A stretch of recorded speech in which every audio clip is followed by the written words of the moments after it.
Vamos a hablar entonces de autorregulación vascular cerebral y la pregunta es si en realidad esto puede llegar a hacerse a cabecera de cama y si se puede convertir en un point of care, ¿cierto? Si lo podríamos replicar, repetir y hacerlo parte de nuestra práctica diaria.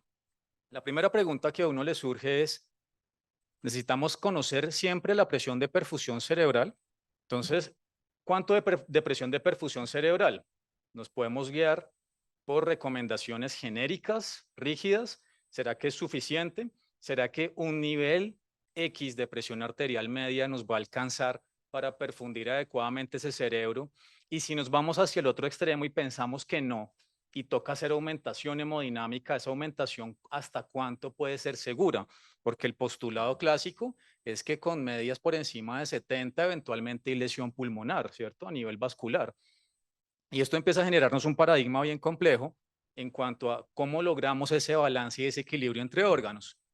Entonces tenemos límites superiores, esto ya llevan varios años preguntándose a varios investigadores y en realidad ese límite superior de autorregulación y de presión de perfusión cerebral se supera, se puede romper y si es tan frágil como en realidad algunos pensamos, entonces aquí estamos viendo que esa curva sobre la cual la presión de perfusión cerebral clásica que uno ve en los libros que va entre 50 y 150 es absurdamente amplia y en realidad en condiciones de lesión cerebral aguda pues es más frágil, ¿cierto? Entonces nos toca recordar cuáles serían unos determinantes muy básicos, precarios, de qué depende la presión de perfusión cerebral y nos toca hablar lógicamente, pues que depende del flujo. A su vez, ese flujo no puede avanzar y no puede tener una dinámica hidráulica habitual si las resistencias vasculares cerebrales están alteradas. Depende de factores químicos como el CO2 y el oxígeno cerebral y lógicamente de cómo está el consumo metabólico e inmediatamente empezamos a pensar en toda la gama de patologías sobre las cuales estos factores pueden estar alterados. Ese simplemente es para recordar que si comparamos presión de perfusión cerebral con flujo sanguíneo cerebral, el comportamiento, por supuesto, va a ser básicamente el mismo. Se pueden ir casi de la mano y por ende podemos extrapolar de cierta manera que la presión de perfusión cerebral nos estaría hablando entonces de flujo sanguíneo cerebral. Pero el punto no es tan sencillo, ¿cierto? Entonces, aquí tenemos ya una gráfica un poco más actualizada que lo que veíamos clásicamente esos márgenes tan amplios. Aquí ellos en Karol Budowski propone unos límites básicos por ejemplificar mucho más estrechos donde simplemente tenemos que repasar que hay un límite superior y un límite inferior de autorregulación. ¿Qué quiere decir eso? Que si nos salimos de esos límites, si me salgo por el límite superior, se empieza a comportar de forma lineal el flujo, la presión y el volumen sanguíneo cerebral y por ende se me va a empezar a aumentar la presión intracraneal y empiezo a alterar toda la dinámica tanto del endotelio como de la barrera hematoencefálica, pero si yo la dejo muy bajita y se me baja de este punto, que es el límite inferior de autorregulación, se me empieza a volver lineal hacia el otro extremo, es decir, empiezo a dejar el cerebro gravemente hipoperfundido y los cambios reactivos que se van a presentar a nivel de los diámetros vasculares, que en condiciones normales es lo que nos ayuda a mantenernos con un flujo sanguíneo cerebral constante, empiezan a alterarse y se van a los extremos. Si yo dejo caer del límite inferior de autorregulación de forma muy importante, llega un punto de vasocolapso. Esa es la presión crítica de cierre, es decir, el vaso se empieza a cerrar cíclicamente, latido Moves cyclically. And if I go to the other side, la arteria y una vasodilatación pasiva y ya deja pasar todo lo que quiera, ¿cierto? ¿Eso en qué se va a manifestar? Pues una hipertensión intracraneal severa, como ya lo venía demostrando Michael y Shelia Rosner en los 80s y a principios de los 90s, proponiendo entonces la cascada clásica de cómo empezaban a suceder esos eventos y esto empieza uno a entender que puede ser una bola de nieve, que si el paciente no autorregula, empiezan a haber alteraciones de perfusión, de oxigenación cerebral y lógicamente en el metabolismo neuronal y eso finalmente nos va a llevar a lesión cerebral secundaria, es decir, no solamente el hit inicial, sino que yo mismo en la unidad estoy perpetuando y permitiendo que sucedan más cosas negativas en ese cerebro. Entonces viene el concepto de presión de perfusión cerebral óptimo. ¿Qué quiere decir eso? Que yo busque cómo mantenerme en realidad en esa meseta de la curva del Lassen, lo cual me implica que es el punto óptimo en el cual ese cerebro en ese momento autorregula adecuadamente y tiene un flujo sanguíneo cerebral que es el adecuado. Eso es completamente individualizado momento a momento, ¿cierto? Entonces el grupo de Schosnicka y Smelewski, hace ya varios años, se inventaron esta cosa. Es un proceso en realidad estadístico muy sencillo. Es un coeficiente de correlación de Pearson en el cual si la presión arterial media y la presión de perfusión cerebral o cualquier variable asociada que ustedes quieran evaluar deberían no estar relacionados, ¿cierto? Si yo subo o bajo la presión arterial, mi presión de perfusión cerebral debería mantenerse igual, es decir, no están relacionadas estadísticamente, pero si empiezan a relacionarse, eso cambia. Es decir, que se empiezan a volver positivos por encima del cero y por eso ustedes ven que esta es la forma típica de la curva de presión de perfusión cerebral cuando uno está buscando los valores óptimos. ¿Yo qué quiero? Estar por debajo del cero, que como les acabo de explicar, es el punto en el cual las dos variables se van a mantener independientes, pero si me salgo de esto se empiezan a volver positivos, lo cual quiere decir que se vuelven dependientes una de la otra. Entonces tenemos problemas, ¿cierto? Y aquí quiero citar un poquito el grupo de Lund, ¿cierto? Lund no es un doctor, como a veces nos pasa en revista, ¿cierto?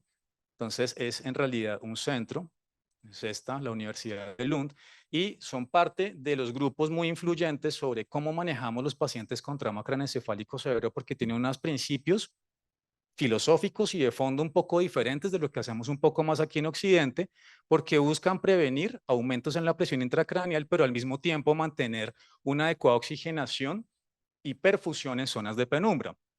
Pero ¿qué necesito yo para poder asegurar eso? Pues estar seguro de que el paciente autorregula o no, o si los límites de autorregulación están alterados. ¿Por qué? Porque el cerebro agudamente lesionado, la dinámica de regulación del volumen intracerebral es completamente diferente. Las presiones oncóticas empiezan a cambiar, estos límites de la barrera hematoencefálica, del endotelio y de la relación del pericito entre ellos se altera y eso favorece que cualquier otra alteración nos va a llevar a injuria secundaria.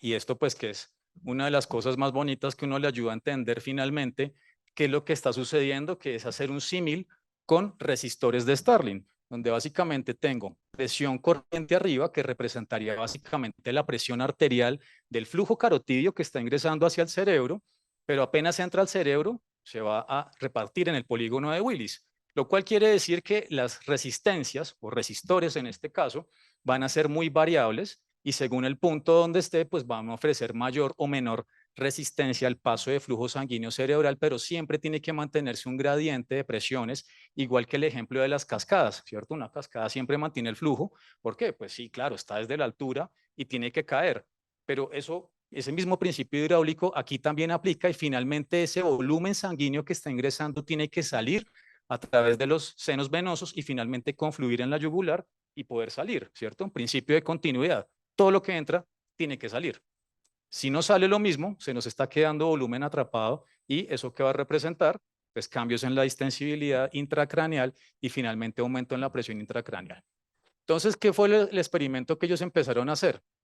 Comparar la presión de perfusión cerebral que se estaba midiendo versus esa presión de perfusión cerebral óptima que se estaba calculando segundo a segundo a través de esos parámetros que ya mencionamos estadísticos. Y entonces aquí, en este resaltado naranjito, ustedes ven cómo se comportó en estos pacientes la presión de perfusión medida clásica y en dónde estaba en realidad la presión de perfusión cerebral óptima.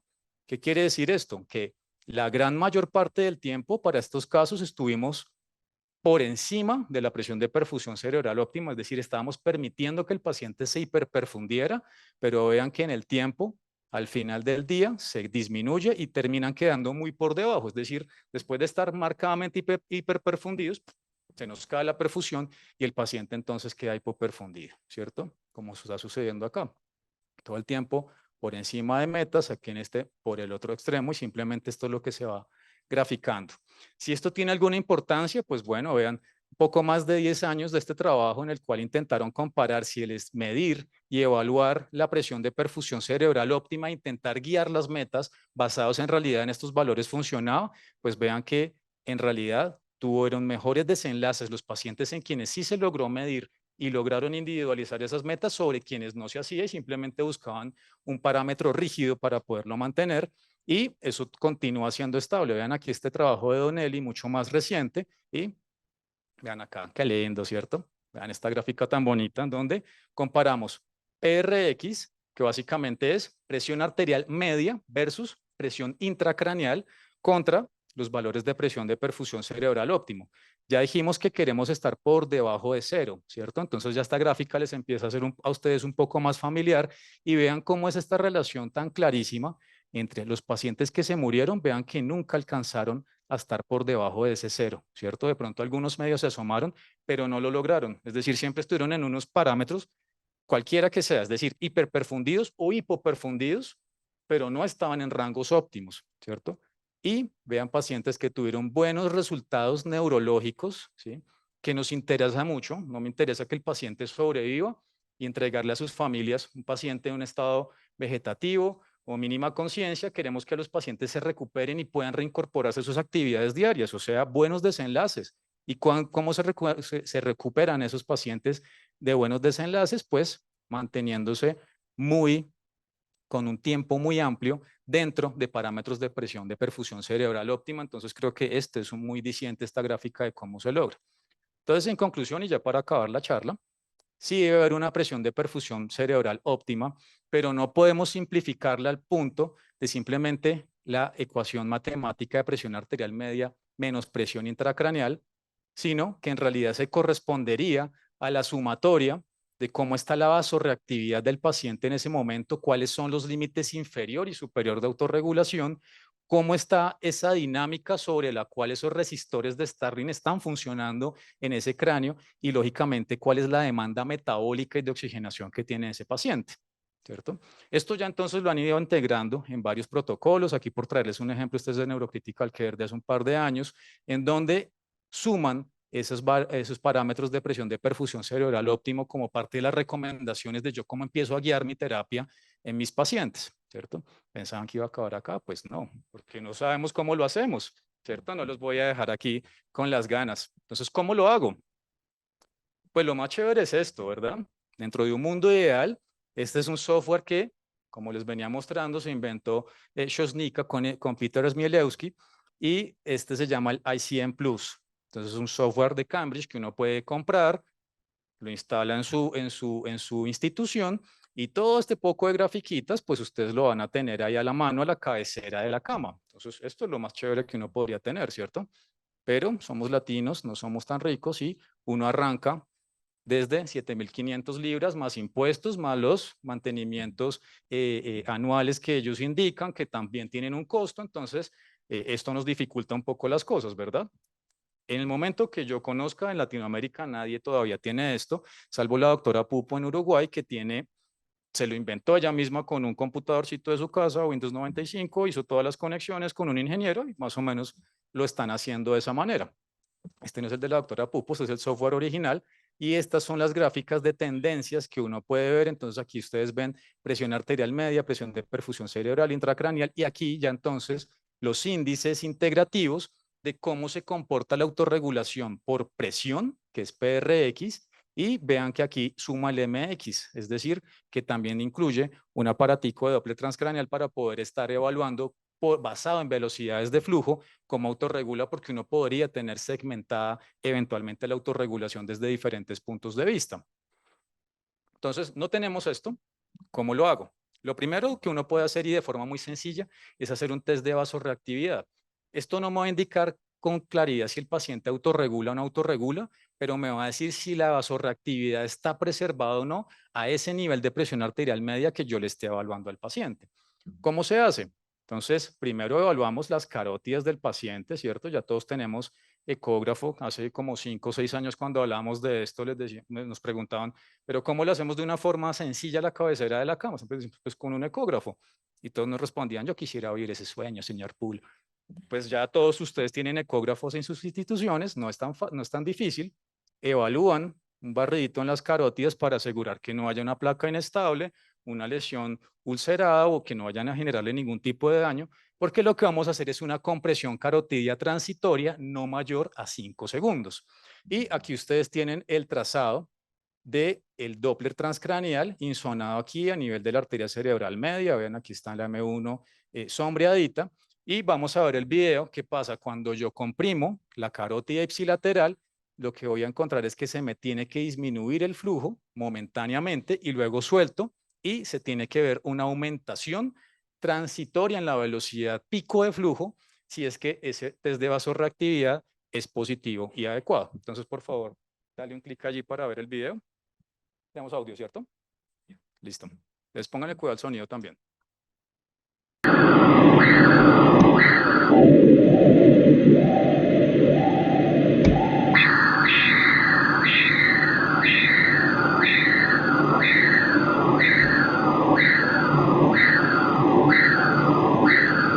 Es muy notable, ¿cierto? ¿Esto qué quiere decir? Es un paciente que tiene una vasorreactividad preservada. Entonces, si avanzamos aquí en la gatica, pasamos aquí. Entonces, lo que queremos ver es esto, que esas velocidades picosistólicas tienen que aumentar después del segundo latido que yo libero la presión sobre la carótida interna y ya posterior al cuarto o quinto se va a tener que normalizar y sigue su curso normal, ¿cierto? Pero esta diferencia es lo que me interesa, este gradiente de velocidades pico es lo que yo necesito identificar y entonces aquí puedo decir, este paciente tiene una vasorreactividad preservada. Si uno lo suelta y esa velocidad pico se queda exactamente igual o varía menos de 10%, no tiene vasorreactividad, entonces ya empezamos con problemas, ¿cierto? ¿Cómo evaluarlo así? Diferentes formas un poquito más dinámicas de autorregulación basados en presión, en oxigenación, en velocidades de flujo y en actividad eléctrica. Vean que tengo una gama de opciones bien importante y seguramente al menos una, dos, tres o cuatro de estas ustedes podrían tener en sus instituciones. Entonces, la pregunta si existe una presión de perfusión cerebral óptima, ya vimos que es todo pérdida de la autorregulación cuando estos índices se vuelven positivos. Pero no solamente por presión lo puedo hacer también por oxigenación, así como ustedes ven aquí este ejemplo de uno de nuestros pacientes que se empieza a volver lineal en la medida en que yo subo presiones, él se empieza a comportar de forma diferente, de forma lineal. Entonces, ¿qué es más importante, lo estático o lo dinámico? Aquí casi todos son intensivistas, la pelea, variables estáticas y dinámicas. ¿Qué diría cualquiera? Tengo un paciente con este trauma craneoencefálico y pues ¿para qué quiero más si tengo una tomografía? Lo puedo seguir, ¿cierto? Le hago un TAC cada 8 días y con eso seguramente está bien. Pero pues vean este paciente, ¿le preocuparía a uno? Yo creo que sí, ¿cierto? Un edema cerebral difuso, una relación córtico-subcortical que es muy difícil de poder diferenciar, las cisternas están aquí bastante apretadas, tenemos unas áreas de contusiones frontales, una fractura aquí. Aquí dentro de ese cráneo puede estar pasando cualquier cosa y no vamos a saber si no entramos a intentar evaluar de alguna manera, ¿cierto? Y aquí tenemos entonces la relación entre la presión arterial media, vean cómo hicimos una ligera aumentación, pero cuando monitorizamos y le ponemos un catéter y queremos ver la PIC, vean cómo se comporta. Y arrancando ese mismo cráneo con una hipertensión intracraneal muy severa. ¿Qué pasa allí? Que yo le voy aumentando de a poquitos la presión arterial y él también sigue aumentando linealmente la presión intracraneal. ¿Qué problema tengo acá? Vean que son casi en paralelo. Es decir, no autorregula tras de que tenemos un escenario muy grave de un edema cerebral muy complejo con varias contusiones y seguramente pues las cosas pueden tender a empeorar en la medida en que vamos avanzando y estas son algunas de las pruebas que termina uno haciendo. Entonces, ¿será esto bueno o malo tener este paciente en esas condiciones? Pues en principio sí es muy malo, pero si no tengo la capacidad de evaluarlo un poco más allá, pues no sabemos qué tan grave está. Y considerando esas presiones intracraneales que vimos, pues le toca a uno para intentar medio mantener ese paciente si se puede sobrevivir los siguientes días, pues ajustar las metas macrohemodinámicas, pero eso uno no lo puede hacer si no está midiendo y no sabe qué está haciendo, porque el paciente podría estar en cualquiera de estos puntos de la curva de distensibilidad cerebral, pero lo más probable es que esté sobre esta área donde la distensibilidad ya está muy disminuida e incluso podría estarse asomando ya acá al punto de colapso de la vasculatura cerebral. ¿Y allí qué pasa si yo estoy colapsando mi vasculatura cerebral? Pues que empiezo a cambiar la presión, la reactividad y la presión de perfusión cerebral y con lo que me termino encontrando es esto, no solamente una curva de PIC completamente alterada que me está diciendo la distensibilidad es absurdamente pésima, sino que la presión de perfusión también y cuando uno le hace un Doppler, lo que se termina encontrando es este patrón en el cual progresivamente lo que uno ve son bajas velocidades de flujo, altas resistencias y si yo no hago nada, eso continúa avanzando hasta que me encuentro con un patrón de picos sistólicos que llega a un silencio sonográfico, lo cual indica que ya no hay paciente, se murió, ¿cierto? ¿Pudimos haber hecho algo antes? Seguramente sí. ¿Por qué no lo descomprimimos? ¿Por qué no hacemos algo más? ¿Cierto?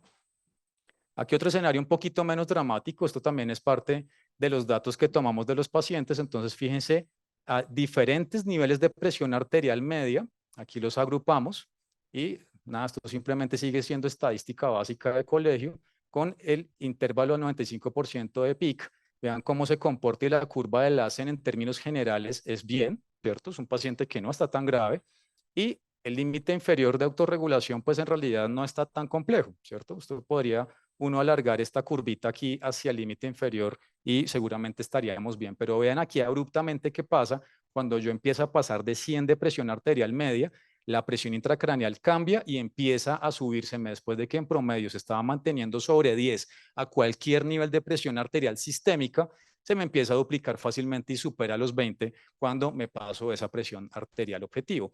Pero esto es dinámico, esto no es que yo lo hago una vez y ya entonces ese paciente nunca jamás va a poder tener presiones arteriales diferentes de 100, pues no es cierto. Entonces vean aquí tenemos el 26, estos valores de PRX y ORX, es decir, medido por presión y por oxigenación, y lo que se encuentra uno son comportamientos lineales ese primer día, es decir, si yo le subo la presión arterial, ¿cierto? Por encima de 100, la PIC se empieza a subir linealmente y se me compromete la oxigenación cerebral porque empieza a disminuirse, ¿cierto? Entonces, además, vemos cómo se guarda un nivel de coherencia entre todas estas variables, pero al día siguiente lo volvemos a hacer y vean que van parejito, van lineales, ¿cierto?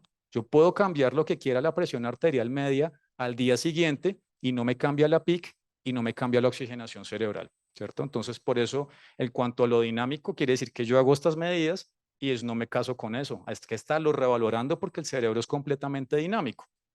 Entonces me voy a salir un poquito del escenario de trauma para hacerlo un poquito más amplio para todos aquí. Entonces hablemos de sepsis porque todos aquí seguramente tienen pacientes con sepsis diariamente. Esto ya lo hablaron con el doctor Tacconi ayer, que es cómo están los cambios hemodinámicos cerebrales de pacientes en sepsis y seguramente una de las conclusiones es que estos pacientes también pueden perder la autorregulación vascular cerebral. Entonces vean aquí lo que hacemos con algunos de nuestros pacientes, paciente séptico, aquí medido con un índice de oxigenación cerebral, simplemente ponerle unos parchecitos de NIRS y determinemos cuál es la presión de perfusión cerebral óptima de ese paciente. ¿Qué dice la guía? 65. ¿Con 65 yo voy a estar fresco en este paciente? Pues no, la respuesta es no, porque aquí vean esta curva del ASEN como en este punto intermedio está diciendo entre 78 y 98 ese paciente está bien, pero si me dejo caer por debajo de 70 inmediatamente se me disminuye la oxigenación regional cerebral, lo cual implica problemas. ¿Será que este paciente en 65 empieza a presentar delirium, empieza a presentar otro tipo de alteraciones comportamentales? ¿Cómo más se puede manifestar el cerebro para pedir ayuda? Pues seguramente con este tipo de alteraciones. Entonces, veamos otro caso aquí muy rápidamente. Masculino, 45 años, SARS-CoV-2, por supuesto, con un SARA severo, que tenía hipoxemia severa e hipercapnia grave y estaba inestable hemodinámicamente todo el tiempo. Entonces yo dije, ¿cómo estará el cerebro de ese paciente? Hicimos primero un Doppler completamente monstruoso, entonces fuimos a TAC para estar seguros de que no había ninguna sorpresa extra y no hayan sorpresas extra diferente a un edema cerebral difuso muy marcado, ¿cierto? Cuando uno ve esto, todos creo que deberían tener esta sensación de golpearse el dedo chiquito del pie, porque algo más le estaba pasando que no estábamos siendo presentes, teniendo presentes en el paciente. ¿Por qué pasa esto?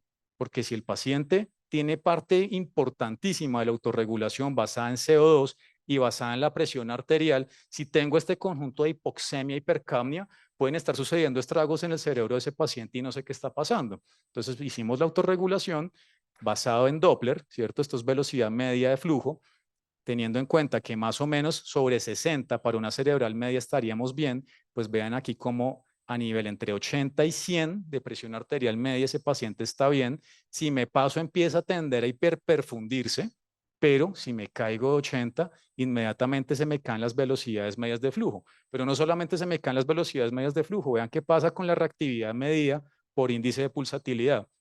Si estoy bajito, se me sube el IP terriblemente. Podría uno presumir entonces que las arterias están cerrándose monstruosamente y ahí empieza uno a temer sobre la perfusión cerebral y vean que nunca se normaliza, pero más o menos necesita esas presiones un poco más altas Y con el NIRS, pues vean que sucede más o menos lo mismo. La meseta es un poco más amplia, pero nuevamente, si yo sumo los tres, me está diciendo ese paciente por debajo de 80 tiene hipoperfusión cerebral por donde quiera mirarlo. Entonces, ¿qué necesito? Reajustar mis metas macrohemodinámicas siendo un paciente de CRA con COVID. No tenía antes nada neurológico conocido, ¿cierto? Entonces, ¿qué pasa con el pulmón? Dirán algunos. Pues vean, este es el chart de signos vitales de ese momento y lo que hicimos fue evaluar cómo fue el cambio en la presión arterial media, arrancando en 65 que tenía y saturaba 79%. Y vean cómo la aumentación progresiva, simplemente llegando a 90, pues ya cambiamos a 97%. Y esto también aplica para pacientes que estamos haciendo prono y supino, porque esos cambios son completamente dinámicos y solo estuvimos evaluando parte de los pacientes en COVID. Y eso simplemente para recordarles que la amplitud de esa presión de perfusión cerebral óptima cambia mucho y uno espera una plataforma diferente a diferentes niveles químicos de CO2 y de presión arterial de oxígeno. Tengo más parámetros de seguridad, ya le mostré el pulmón, ¿cierto? Entonces dicen algunos, me aguanta el mango si le aumento, le pongo más presión arterial y no le pasará nada. Pues eso es importante y yo tengo que estar seguros de que el corazón tiene la capacidad de tolerarme esos cambios de presión arterial sistémica, porque si el paciente está tan inestable y yo paso de 90 a 115, no estoy pendiente de qué le está sucediendo al corazón y estamos cambiando este patrón normal de diastología y de relajación a un patrón completamente restrictivo, pues quiere decir que macrohemodinámicamente ese corazón no le aguanta ese nivel de aumentación. Entonces toca ser todavía más restrictivos en las metas que vamos a trazarnos con ese paciente. Desde el punto de vista de oxigenación también lo podemos hacer. Hay múltiples trabajos que nos han demostrado cómo hay cambios en los resultados también a nivel de mortalidad y de resultados clínicos. Y este es otro trabajo en el cual se hizo una evaluación un poquito más objetiva en pacientes de trombectomía. Y este es uno de los nuestros. Entonces, fíjense cómo cualquier episodio de hipotensión en un vaso recién intervenido se pierde la autorregulación, se hipoperfunde y pierde además oxigenación regional. Entonces, tenemos ese problema de estamos interviniendo a los pacientes para que después se nos compliquen en la unidad, pues eso no es justo, ¿cierto? Y aquí lo que valoraron fue cómo en el tiempo en el que yo me mantengo por encima o por debajo de los límites de autorregulación óptimos, o el paciente me sangra si me salgo del límite superior de autorregulación, o el paciente se me hipoperfunde y empiezo a aumentar el área del core del infarto. Entonces, esto sí tiene implicaciones muy importantes y este fue un visual abstract que hicimos en ese momento, pues para resumir básicamente esos hallazgos. Aquí muy rápidamente este otro caso, esto es un pantallazo de un NIRS en un paciente con un ECMO venopulmonar, donde básicamente ustedes ven cómo a diferentes niveles de presión arterial media se comportan diferentes ambos hemisferios cerebrales y si yo le subo la presión, la oxigenación regional mejora, pero si lo dejo disminuir hacia 60, 70, esa oxigenación empieza a disminuir y esto puede suceder en diferentes escenarios. Vean este paciente con encefalopatía hepática, nadie le va a poner un catéter de PIC, ¿cierto? Pero por Doppler podemos estimar más o menos cómo está la presión y aquí vemos que está alta, le hacemos una intervención terapéutica con manitol y vean cómo esa oxigenación cerebral bihemisférica posteriormente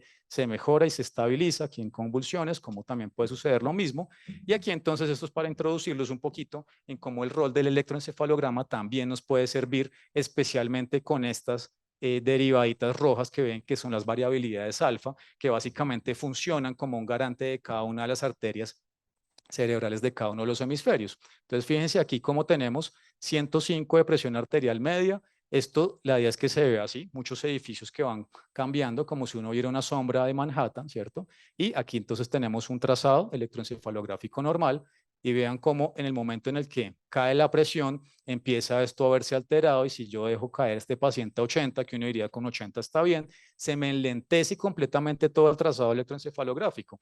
¿Cómo voy a ver este paciente? Somnoliento, ya no responde tanto, pero tiene 80 de media, no puede ser, pues 80 para él es poquito y está hipoperfundido, ¿cierto? Y aquí esta es la tendencia entonces de cómo entre 80 y 105 cambian completamente esas tendencias de las variabilidades alfa y uno podría no estarse dando cuenta de eso.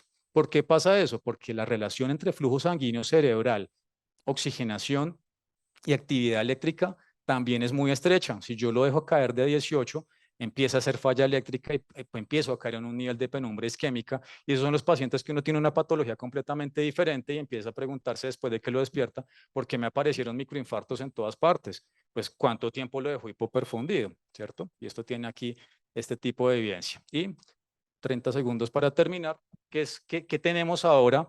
Porque ya yo lo menciono como días del futuro presente, porque esto ya está disponible, esto existe, este es el monitor Baumann que ya está hace un par de años. Desafortunadamente nadie lo está todavía haciendo el proceso en BIM aquí en Colombia, pero este es un monitor invasivo que sí nos mide perfusión cerebral, es decir, él sí nos está midiendo segundo a segundo cuál es el flujo sanguíneo cerebral por cada 100 gramos de tejido cerebral. El problema es que toca invadirlo, toca poner un catéter intraparenquimatoso y solamente sería un garante de ese tejido que está alrededor. Y este es el monitor nuevo de Raumedic. Nosotros usamos monitoreo de oxigenación cerebral invasiva ya hace varios años y esta es la actualización, que la actualización interesante es que ya ahora sí trae cómo incluirle la presión arterial sistémica del paciente y fíjense estas gráficas tan bonitas, que era lo que les estaba mostrando que hizo Sosnica y Smelewski hace tantos años, donde literalmente les va a reconstruir la curva de presión de perfusión cerebral óptima y cuál es ese nivel que estaríamos buscando tanto por presión como por oxigenación, sin tener que tener toda esta serie de indumentarias de software tan complejos. No me puedo ir sin recordar al profesor Carreño, lógicamente, mucho de lo que siempre hablamos, pues en realidad es un legado de él. Y la pregunta final es si consideramos entonces que sí es posible hacer la autorregulación a la cabecera de la cama del paciente crítico. Todos hagan así, sí, sí, sí, sí es posible. Entonces disfruten la ciudad y muchas gracias.